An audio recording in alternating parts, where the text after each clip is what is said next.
ललकार पाकिस्तान के ऐसे कमांडो की दास्तान जो लड़ाई झगड़े को पसंद नहीं करता था। सियासत ने, हालात ने और पुलिस ने उससे उसका प्यार छीन लिया। वो आदमी बेजार हो गया। फिर एक दोस्त ने उसकी ज़िंदगी बदल दी। वो दिन ब दिन फुलादी जिस्म और इरादों का मालिक बनकर अपने और मुल्क दुश्मनों पर टूट पड़ा। दास्तान की तरफ चलने से पहले चैनल को सब्सक्राइब करें, लाइक करें और शेयर करके अपनी मोहब्बत का सबूत दें। शुक्रिया। बिस्मिल्लाहिर्रहमानिर्रहीम। ललकार किस्त नंबर 14। ये क्या हो रहा है? मैंने शाहीन से पूछा। आप देखते रहें, वो हौले से मुस्कुराई। बाजीगर रस्सी की तवील सीढ़ी के ज़रिए तकरीबन 50 फुट ऊपर झूलों तक पहुंच रहे थे। इनमें इमरान और शहजादा सबसे आगे थे। इस मर्तबा बाजीगर लड़कियों के लिबास में ज़्यादा बोल्ड थे। इनकी पूरी टांगें अरियां थी और बलाई जिस्म पर भी मुख्तसर तरीन लिबास था। हिजान खेज म्यूज़िक ने माहौल को गरमाना शुरू कर दिया था। पंडाल के अंदर अजीब सी सनसनी महसूस होने लगी। अब सारी बात मेरी समझ में आ रही थी। इस सर्कस में चोरी छुपे गैर कानूनी शो चलाया जा रहा था। एक ऐसा तमाशा जिसमें ज़िंदगी का कोई तहफ़्फ़ुज़ नहीं था और बुलंदी पर मुजाहरा करने वाले बाजीगर हर घड़ी मौत के निशाने पर थे। मेरे दिल की धड़कन तेज़ हो गई। जिस्म में चिमटियाँ सी रेंगती महसूस हुई। शायद यही सनसनी हरिजान था जिसकी खातिर कुछ लोग भारी मुआवजा देकर तमाशा देखने के लिए यहाँ मौजूद थे। तमाशा शुरू हुआ तो पंडाल में सन्नाटा सा छा गया। यूँ लगता था कि सुई भी गिरेगी तो आवाज़ आएगी। बाजीगरों के चेहरों पर सख्त तनाव की कैफियत थी। वो जानते थे कि झूला छोड़कर हवा में कलाबाजियाँ खाते हुए दूसरा झूला पकड़ते हुए ज़रा सी गलती हुई तो इसका मतलब होगा बुलंदी से ज़मीन पर गिरना और मौत के करीब तक चले जाना। मैंने देखा बाजीगरों में से किसी के चेहरे पर अब भी मुस्कुराहट मौजूद थी तो वो इमरान था। वो न सिर्फ बड़े सुकून से अपने आइटम पेश कर रहा था बल्कि साथियों की हौसला अफजाई भी कर रहा था। जब बाजीगर कोई स्टेप मुकम्मल कर लेते तो तमाशाइयों को सख्ता टूटता। वो शोर मचाते और तालियां पीटते। एक ख़तरनाक फॉर्मेशन स्पेल करते हुए इमरान के साथी शहजादे की टाइमिंग ज़रा सी गलत हुई। हवा में दो कलाबाजियाँ खाकर उसने इमरान की टांगें पकड़ना थी जो खुद भी झूल रहा था। शहजादे के दोनों हाथ इमरान की टांगों को पकड़ नहीं सके। एक हाथ फिसल गया। बहरहाल दूसरे हाथ की गिरफ्त इतनी मजबूत थी कि वो खुद को गिरने से बचाने में कामयाब रहा। उसकी 2 सेकंड की हलचल ने तमाशाइयों को पंजों पर खड़ा कर दिया। उनके होंठों से बेसाख्ता ओह की मुश्तरका आवाज़ निकली।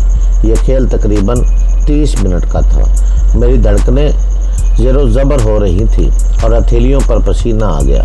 हर लम्हा यही लगा कि अभी कोई खौफनाक हादसा पेश आ जाएगा और हम सब खुद से चंद मीटर के फासले पर एक शख्स को मरते हुए देखेंगे। ये वाकई ज़बरदस्त था। खुदा करके नहर सनसनीखेज तमाशा ख़त्म हुआ और तालियों की गूंज में बाजीगर रस्सी की सीढ़ी से नीचे उतरने लगे। मगर अभी यह खेल मुकम्मल तौर पर ख़त्म नहीं हुआ था। बस उसका एक मरहला इख्तिताम पजीर हुआ था। मैंने देखा कि सर्कस के जोकर टाइप मुलाजमीन पंडाल के वस्त में नमूदार हुए। उन्होंने अपनी उल्टी सीधी हरकतों से तमाशाई हजरात के चेहरों पर मुस्कुराहटें बखेरी। तब वो चंद कुर्सियाँ उठा लाए और इन्हें तरतीब से एक स्टेज पर रखने लगे। कुर्सियों के सामने एक मेज़ रखी थी और मेज़ पर लकड़ी का एक बॉक्स था। सबसे पहले शहजादा स्टेज पर नमूदार हुआ।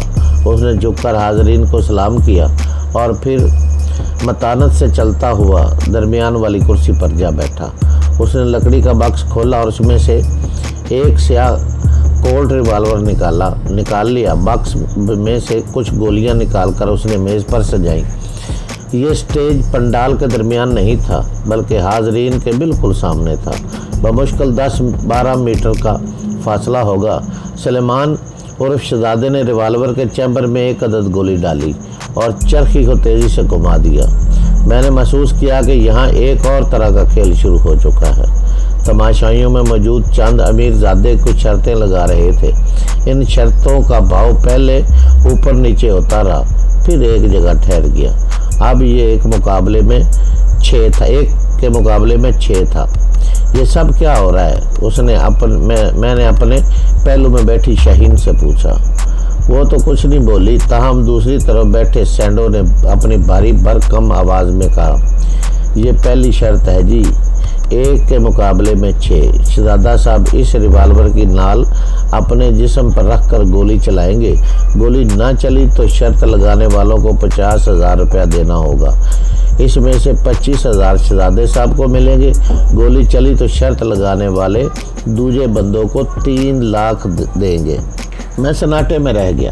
بڑی خطرناک صورتحال تھی۔ اس قسم کے کھیلوں کے بارے میں نے بہت کچھ سنا اور پڑھا تھا، لیکن آج اپنی آنکھوں کے سامنے ایک جیتا جاگتا منظر دیکھ رہا تھا۔ ایک جیتا جاگتا شخص تھا جو مجھ سے تقریباً 10 میٹر کی دوری پر اپنے ہاتھ میں ریوالور لیے بیٹھا تھا۔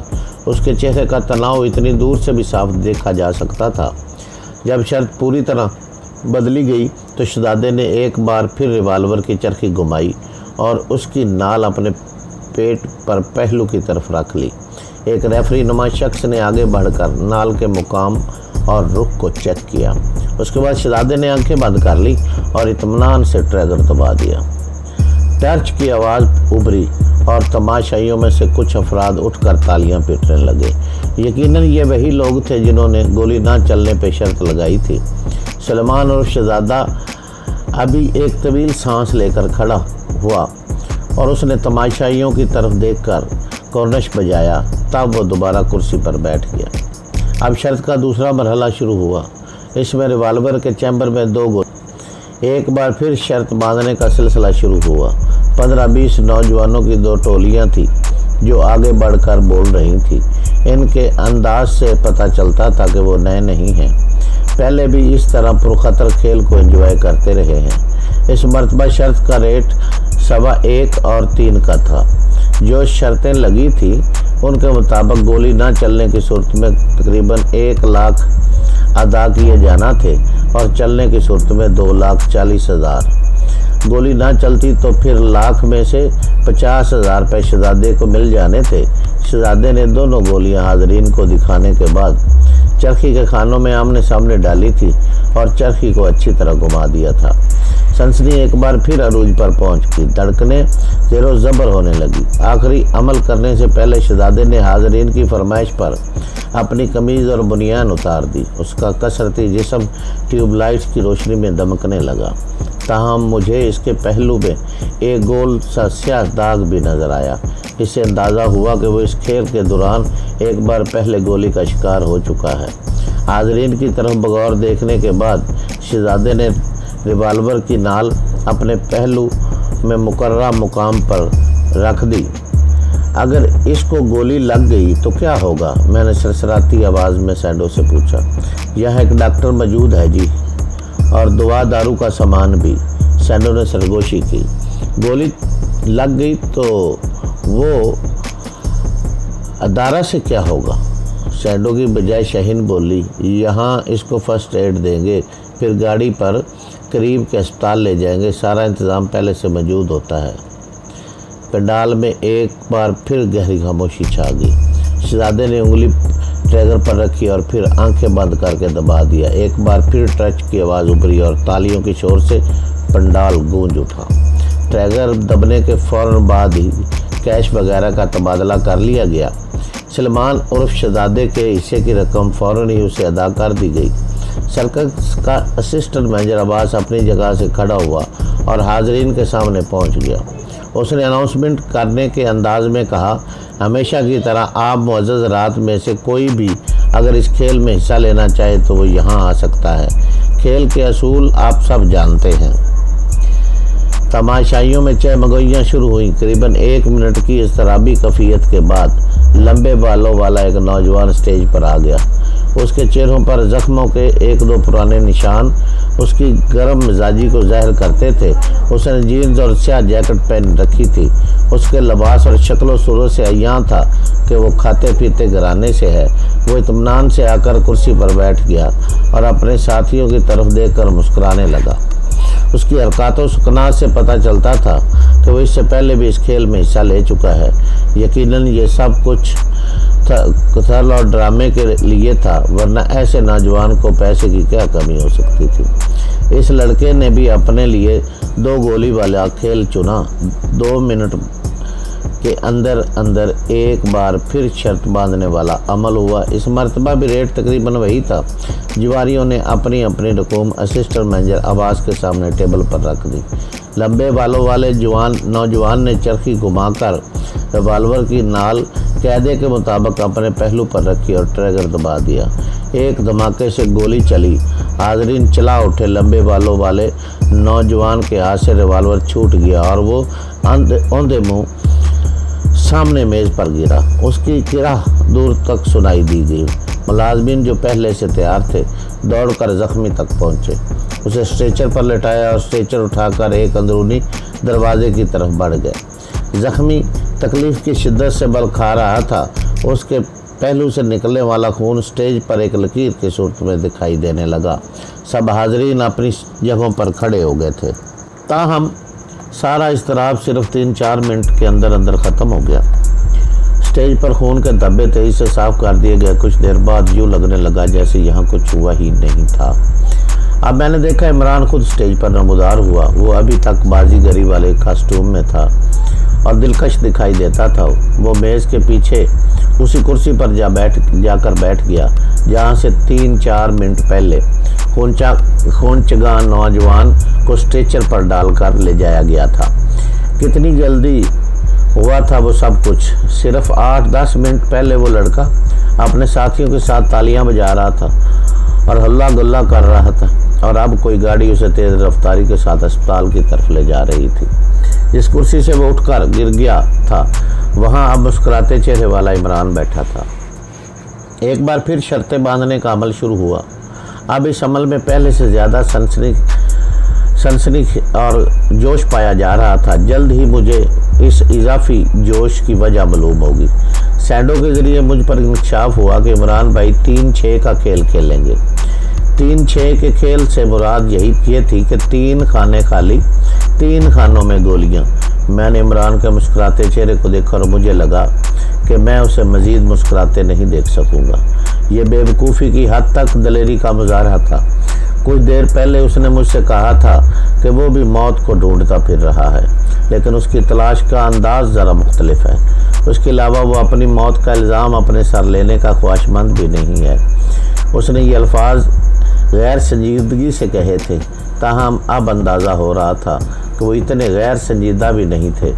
हिसाब बिल्कुल साफ था। इमरान के बचने का इम्कान 50% और गोली लगने का इम्कान भी 50% था। हाज़रीन आगे बढ़कर शर्तें लगा रहे थे। हर चेहरा सनसनी की अमाजगाह बना हुआ था। एक लम्हे के लिए मेरी नज़र इमरान की नज़र से मिली। वो जैसे खामोशी की ज़ुबान में कह रहा था, बताओ मज़ा आ रहा है या नहीं। उसकी दिली कैफियत के बारे में तो मैं यकीन से कुछ नहीं कह सकता था। ताहम उसका चेहरा हस्बे मामूल मुस्कुरा रहा था। वो बड़े इत्मीनान के साथ रिवाल्वर हाथ में लिए अपनी जगह पर बैठा था। अभी कुछ देर पहले तक मुझे शक था कि शायद इस खेल में कोई घपला वगैरह किया गया होगा। हो सकता है कि रिवाल्वर में नकली गोलियां हों या खिलाड़ी ने अपने लिबास के नीचे कोई जैकेट वगैरह पहन रखी थी, मगर ये दोनों शकूक अभी थोड़ी देर पहले गलत साबित हो चुके थे। यहाँ पर असली गोली चली थी और अभी थोड़ी देर पहले सुलेमान और शहजादे ने अपने खेल में अपनी कमीज़ भी उतार कर दिखा दी थी। शहजादे से लोगों ने कमीज़ उतारने की फरमाइश की थी, मगर इमरान ने बगैर फरमाइश के अपना बलाई लिबास उतार दिया। उसका नहायत मजबूत और सुडौल जिस्म दावत नज़ारा देने लगा। शर्तें बांधने की गर्मा गर्मी में तकरीबन 10 मिनट सर्फ हुए। देखते ही देखते अब्बास के सामने रखी टेबल पर करेंसी नोटों का छोटा सा ढेर लग गया। 3.5 और 2.5 का रेट था। गोली चलने की सूरत में तकरीबन 7 लाख रुपए अदा किए जाने थे, जिसमें से अंदाज़न 3 लाख रुपए इमरान की जेब में जाने थे। गोली न चलने की सूरत में 5 लाख मुखालिफ ग्रुप को अदा किए जाने थे। तकरीबन 3 लाख रुपए की खातिर इमरान ज़िंदगी और मौत का खेल खेल रहा था। वो अपनी जान को अपने हाथों से दांव पर लगा रहा था। मुझे लगा कि ये कुछ इसी तरह का मामला है जिस तरह लोग रकूम हासिल करने के लिए अपनी जिस्मानी अज़ा को गुर्दे वगैरह सर्जनों को फ़रोख्त कर देते हैं। لیکن ان معاملوں میں صرف ضرورت پیش نظر ہوتی ہے، یہاں تفریح اور سنسنی خیزی کا عمل دخل بھی تھا۔ مجھے لگا کہ میری ہتھیلیاں پسینے میں تر ہو گئی ہیں، دل کی دھڑکن بہت تیز ہو چکی ہے۔ ریفری نما شخص نے آگے بڑھ کر معائنہ کیا کہ عمران نے ریوالور کی نال اپنے پہلو میں درست مقام پر رکھی ہے یا نہیں۔ پھر مطمئن انداز میں سر ہلا کر وہ پیچھے ہٹ گیا۔ پنڈال میں موت کا سا سکوت چھا گیا۔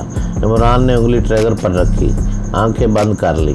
پنڈال میں موجود ہر فرد پتھر کی طرح ساکت تھا۔ ریوالور کے 3 خانوں میں گولیاں تھیں، 3 خانے خالی تھے۔ اب